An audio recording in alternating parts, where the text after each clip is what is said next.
ఈ ఎలక్షన్స్ లో ఏ ఏ అంశాలు ప్రభావితం చూపిస్తాయని అనుకుంటున్నారు?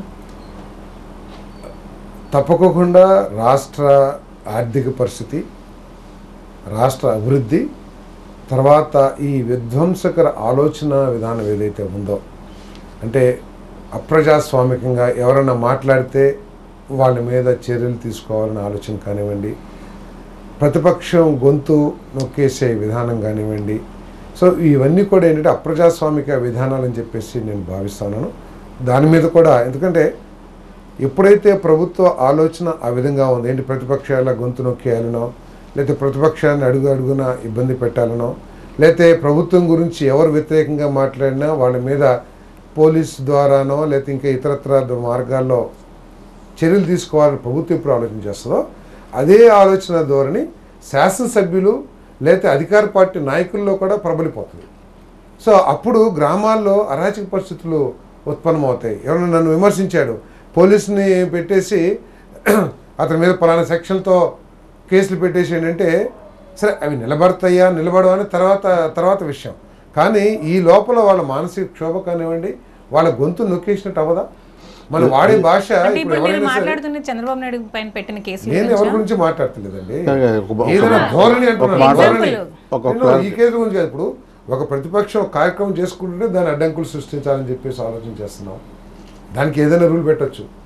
ఇప్పుడు మనం ఏదైతే చేశామో అదే వాళ్ళు చేస్తున్నారు. మన ప్రతిపక్షంలో ఉన్నప్పుడు ఏం చేశామో అదే ఇప్పుడు ప్రతిపక్షం కూడా చేస్తూ ఉంది. అంతేకాకుండా ముఖ్యమంత్రి గారి సమక్షంలోనే దుర్భాషలు, అన్పార్లమెంటరీ వర్డ్స్ వాడుతూ ఉంటే బయటకు వచ్చినాక ఇంకెంత మాట్లాడతాము? ఈ దుర్భాషలు ఆడిన తర్వాత నెక్స్ట్ ఏంటి? What is the next stage? నేను ఎవరిని చేస్తున్నా, నేను చెప్తున్నాను. డైరెక్ట్ ఒకటే క్వశ్చన్ అడుగుతానండి. ఇక్కడ మీరు ఇద్దరు నానీల డామినేషన్ మీరు తట్టుకోలేకపోయారా? నాకెందుకు నన్ను డామినేట్ చేసేవాడు ఎవరుంటాడు? నా నియోజకవర్గంలో ఎవరు చేపెట్టరు. వాళ్ళిద్దరు నాకు మంచి మిత్రులు. నేను ఉమ్మడి జిల్లాలో ఏకైక మంత్రి చేసినవాడు, నన్ను డామినేట్ చేసేది ఏంటి? రాష్ట్ర ప్రభుత్వ విధానం ప్రతిపక్షాల గొంతు నొక్కడం, కేసులు పెట్టడం అనే మాట చెప్పారు. మీ నియోజకవర్గంలో ఎన్ని జరిగినాయి? మా నియోజకవర్గంలో అటువంటి విధానాన్ని నేను ఎక్కడ కూడా అవలంబించలేదు. నేను నా నియోజకవర్గంలో మీరు కూడా ఎంక్వైరీ చేసుకోవచ్చు. మీరు అవలంబించారని కాదు, ప్రభుత్వ విధానం. మా నియోజకవర్గంలో ప్రతిపక్షం చేసిన కార్యక్రమాలు ఎక్కడ లేవు. ప్రతిపక్షాలు ఏమీ చేయలేదు మా దగ్గర. మిగతా చోట్ల చూసాం కదా. ఇప్పుడు దాన్ని మీరు ఇంకా డీప్గా వెళ్ళాలంటే డీప్గా మాట్లాడుకుని అనవసరంగా వచ్చేసి ఇప్పుడు మాట మార్చడం కంటే కూడా మీరు చూశారు ఒక పత్రికాధిపతులుగా ఒక కార్యక్రమం ఒకరు చేస్తున్నప్పుడు దానికి మనం కావాల్సిన ప్రొడక్షనో లేకపోతే కావాల్సిన ప్రీ యాక్షన్స్ ఏదో తీసుకోవాలి తప్పితే దాన్ని అడ్డంకి సృష్టించే విధంగా మనం మాట్లాడతాం, అది చేస్తాం. ప్రభుత్వానికి శోభనివ్వదని నేను భావిస్తా ఉన్నాను. ప్రభుత్వం అనేది మాట్లాడతాం. ఇప్పుడు పర్టికులర్గా పెనమలూరు నియోజకవర్గంలో కమ్మ సెక్షన్లో మెజారిటీ మీకు వ్యతిరేకం. రేపు నూజివేడులో కూడా వాళ్ళు కూడా టికెట్ యాస్పైర్ చేశారు. నూజివేడులో కూడా మీకు వ్యతిరేకిస్తే మీ బలం సరిపోతుందా గెలవడానికి?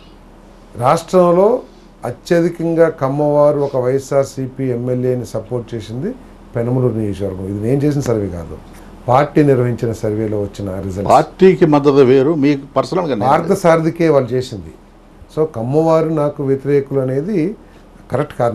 నేను అన్ని సామాజిక వర్గాలని వారి ప్రాధాన్యతను బట్టి తప్పకుండా వాళ్ళందరూ అకామిడేట్ చేసుకుంటూనే వెళ్ళాను. నేను ఎన్ బ్లాక్గా కమ్మవారు వ్యతిరేకి అని చెప్పేసి నన్ను వ్యతిరేకిస్తారని చెప్పి నేను చెప్తాను.